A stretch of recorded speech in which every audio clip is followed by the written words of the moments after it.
نجید، من خیلی وقتی توی یوتیوب نبودم. آره، بعدشم میخواستم توی یوتیوب در مورد چیزی صحبت کنم.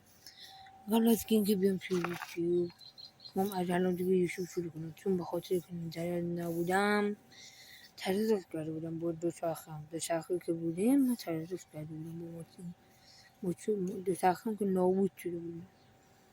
به قیمت 8 تومن فروختمش. الان که یه باتری جدید میخوام شروع کنیم، بعد یه باتری جدید میخوام بکنیم، بعدش هم میخوام یه موتور بخریم، موتور درب دوم بخریم که توی باشجوری کنه همین موتور داشته باشیم. یه گرفتم که ببینیم که من در جریان هستم در یوتیوب.